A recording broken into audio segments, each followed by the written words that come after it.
Hello അസ്സാം വലൈക്കും welcome back.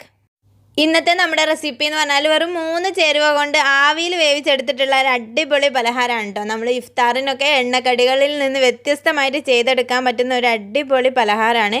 അപ്പോൾ അതെങ്ങനെയാണെന്നൊന്ന് പെട്ടെന്ന് വീഡിയോ കണ്ട് നോക്കാം.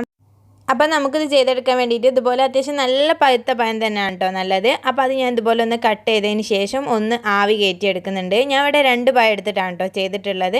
അപ്പോൾ നല്ല ഒരു 5 മിനിറ്റ് ഒന്ന് ആവി കയറിയതിന് ശേഷം അത് നമുക്കൊന്ന് മാറ്റി വെക്കാം. പിന്നെ അതിലേക്ക് ഒരു ചെറിയ ഫില്ലിങ്ങിന് വേണ്ടിയിട്ട് ഞാൻ കുറച്ച് തേങ്ങ ഒന്ന് ജസ്റ്റ് ഒന്ന് ചൂടാക്കി കൊടുക്കുന്നുണ്ട് കേട്ടോ. അതിലേക്ക് 1 ടീസ്പൂൺ അളവിൽ നെയ്യും ചേർത്ത് കൊടുക്കാം. അതുപോലെ നിങ്ങളുടെ കയ്യിലുണ്ടെങ്കിൽ കുറച്ച് അണ്ടിപ്പരിപ്പൊക്കെ ചേർക്കുകയാണെങ്കിൽ നല്ലതായിരിക്കും കേട്ടോ. ഒന്ന് ജസ്റ്റ് ഇടയിലൊന്ന് കടിക്കാൻ കിട്ടുന്ന ആ ഒരു പരുവത്തിന് വേണ്ടിയിട്ടാണ്. പിന്നെ ഞാൻ ഇതിലേക്ക് 1.5 ടീസ്പൂൺ അളവിൽ പഞ്ചസാരയും കൂടി ചേർത്ത് ഒന്ന് മിക്സ് ചെയ്തെടുക്കുന്നുള്ളൂ. ഓവർ കളറൊന്നും മാറ്റിയെടുക്കുന്നില്ല കേട്ടോ. ഇതുപോലെ ഒന്ന് മിക്സ് ചെയ്തതിന് ശേഷം നമുക്ക് ഫ്ലെയിം ഓഫ് ചെയ്ത് വെക്കാം. ഇനി നമ്മുടെ പഴം ഇവിടെ ഏകദേശം നല്ല ചൂട് തന്നെയാണ് ഉള്ളത്. അപ്പോൾ അത് ജസ്റ്റ് ഒന്ന് ഒടിച്ച് കൊടുക്കണം. അപ്പോൾ ഇതിലേക്ക് ഞാൻ 1-2 ടേബിൾ സ്പൂൺ അളവിൽ പഞ്ചസാര ഒന്ന് ചേർത്ത് കൊടുക്കുന്നുണ്ട് കേട്ടോ. അപ്പോൾ ഒരു നല്ലൊരു മധുരം കിട്ടാൻ വേണ്ടിയിട്ടാണ്. നല്ല പഴുത്ത നല്ല മധുരമുള്ള പഴമാണെങ്കിൽ അതിൻ്റെ ആവശ്യം ഉണ്ടാവില്ല കേട്ടോ. കുറച്ച് ഏലക്കാപ്പൊടിയും കൂടി ചേർത്ത് കൊടുക്കാം നല്ലൊരു ഫ്ലേവറിന് വേണ്ടിയിട്ട്.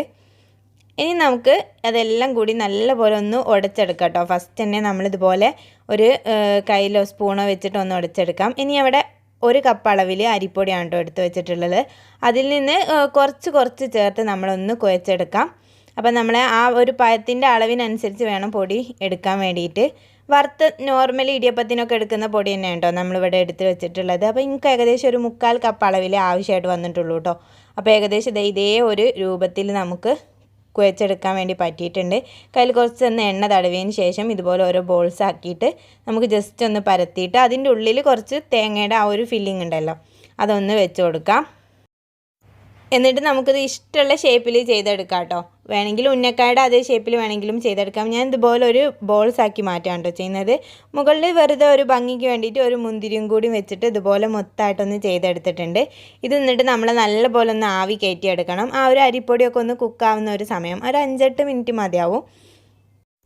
അപ്പോൾ ഇത്ര തന്നെ ഉള്ളൂ കേട്ടോ. നല്ല അടിപൊളി പലഹാരമാണ്. നമുക്ക് നോമ്പിനൊക്കെ എണ്ണക്കടിയിൽ നിന്നൊക്കെ വ്യത്യസ്തമായിട്ട് ചെയ്തെടുക്കാൻ പറ്റുന്ന നല്ല ടേസ്റ്റിൽ കഴിക്കാൻ പറ്റുന്ന ഒരു പലഹാരം തന്നെയാണ്.